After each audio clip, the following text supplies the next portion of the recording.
কোন আব্দুল কাদের জিলানী জানেন? যিনি মায়ের দিক থেকে হুসাইনি, বাবার দিক থেকে হাসানি,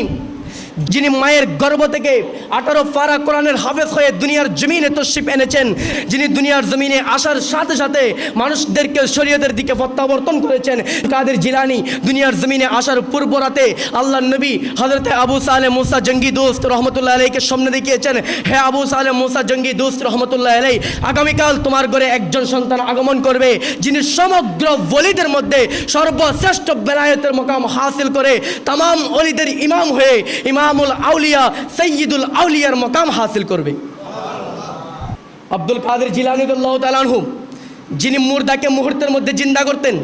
আব্দুল কাদের জিলানী রাদিয়াল্লাহু তাআলা আনহু যিনি চোরকে মুহূর্তের মধ্যে আবদাল করতেন, আব্দুল কাদের জিলানী রাদিয়াল্লাহু তাআলা আনহু যিনি হাতের ইশারায় ডাকাতকে আবদাল বানিয়ে দিতেন, আব্দুল কাদের জিলানী রাদিয়াল্লাহু তাআলা আনহু যিনি হাতের ইশারায় জাহান্নামীকে জান্নাতি বানিয়ে দিতেন, আব্দুল কাদের জিলানী রাদিয়াল্লাহু তাআলা আনহু যার চেহারা দেখে দেখে ইহুদি খ্রিস্টানরা মুহূর্তের মধ্যে নিজেদের ধর্ম ত্যাগ করে আব্দুল কাদের জিলানীর কদম মুবারকে এসে ডান হাত প্রসারিত করে দিতেন, হে আব্দুল কাদের জিলানী আমাদের ধর্ম ত্যাগ করে দিলাম, আপনি আব্দুল কাদের জিলানীর কদমে হাজির হলাম, আমাদের ডান হাত প্রসারিত করে দিলাম, হে আব্দুল কাদের জিলানী দয়া করে আমাদেরকে নতুন করে কালিমা পড়িয়ে মুসলমান বানিয়ে দেন।